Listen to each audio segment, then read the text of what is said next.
mother to be. I don't have a mother now to take me through this process as I go through the hormones and what's to come next. I just research, I pray, and it just come natural. So, Okay.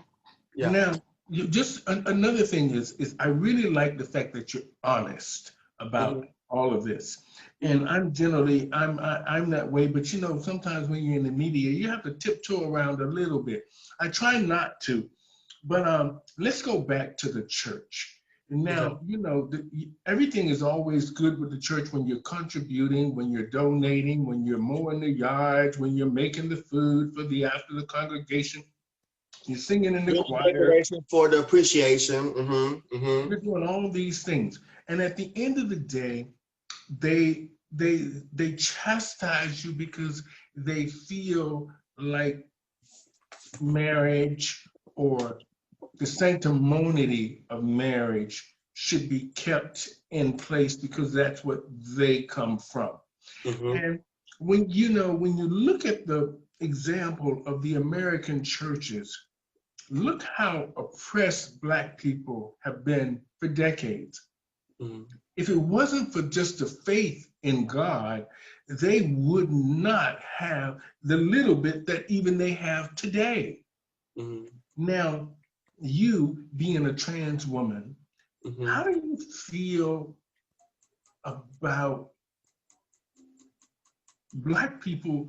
You know, I hate to say, I'll just say our people.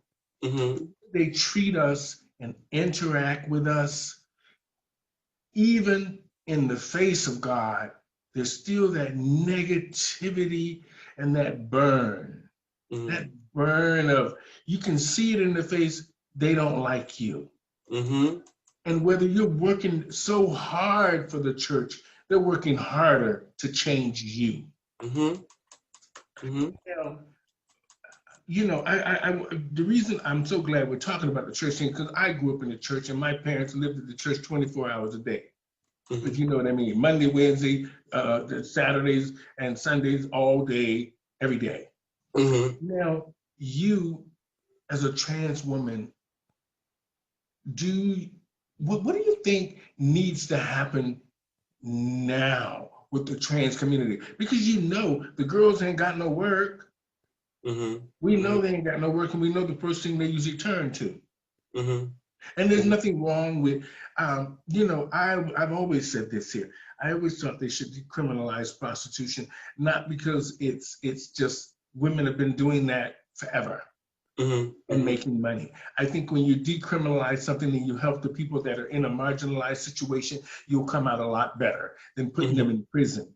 Now, I want to ask you, you said that a lot of bad things happen. Have you ever been to jail? I have. Oh. I mean, as a trans woman?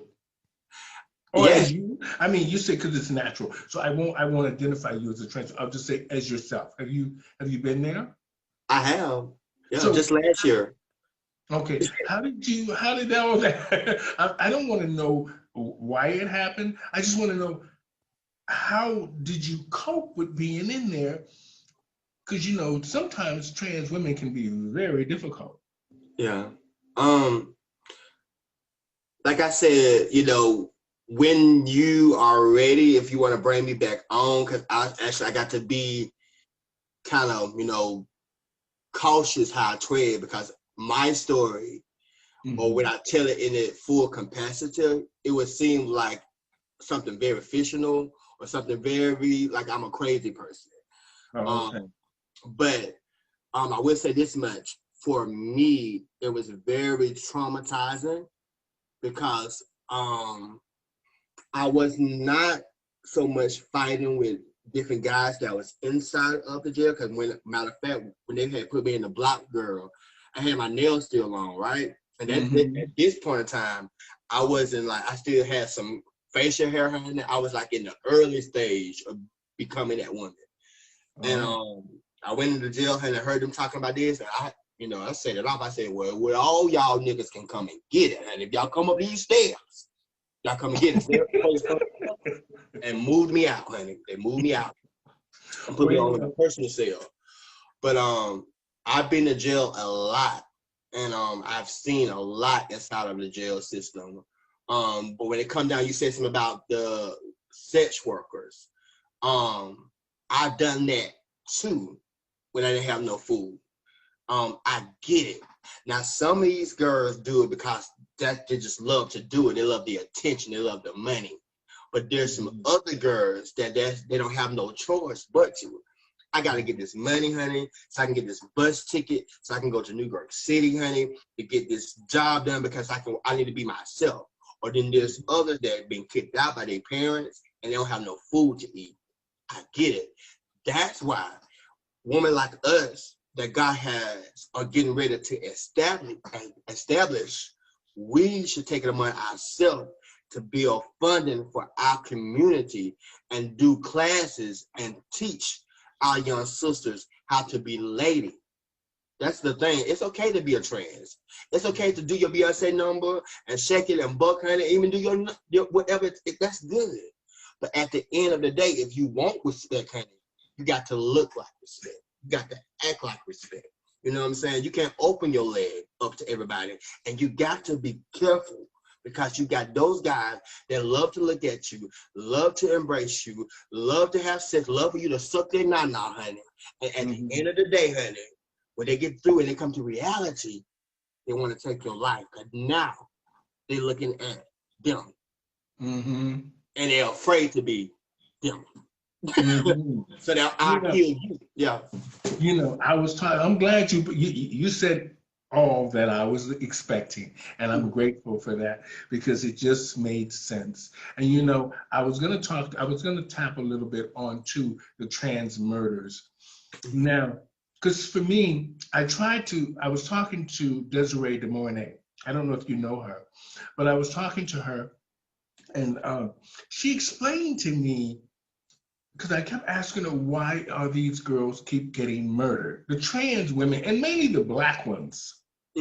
Mainly the black ones. And I understand that, you know, I'm from the States. I understand that I've seen the girls when they're in their highest form and when they're in their lowest form. And I know sometimes they do desperate things.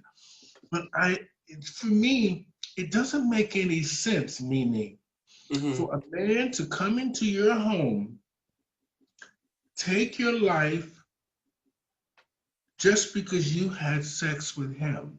It's not right. I don't understand that because it doesn't make any sense. Now, I try to ask, why is it that the girls don't fight back? Why is it that they trust these boys, you know, that they know? Because we all know, our gut instinct always tells us if something's wrong. Doesn't matter where it is, your gut instinct tells you when there's something wrong about a person you're interacting with. Now, when I asked her about, because I wanted to talk about those girls in Puerto Rico, in 1 week, 4 girls dead. Now, that's not just murder. That's something more than murder. And how is it that these girls didn't fight back? How did they let their guards down? Because these are black girls, so I know that the majority of them, black or Latino, they grew up fighting. And yet, still to this day, you have very few of these culprits caught. Now, you know, New York City saw a rash of trans murders for a while there. You know that. Exactly. And you know, I have lots of friends there, Miss Hedda Lettuce and Candace Kane, and a few other the girls that lived there. I used to hang out with all the time. And I try to talk to them, and you know, the girls don't want to talk about the murders, but we need to talk about what's happening and why is it that the murders generally are by black men. What do you think the problem is?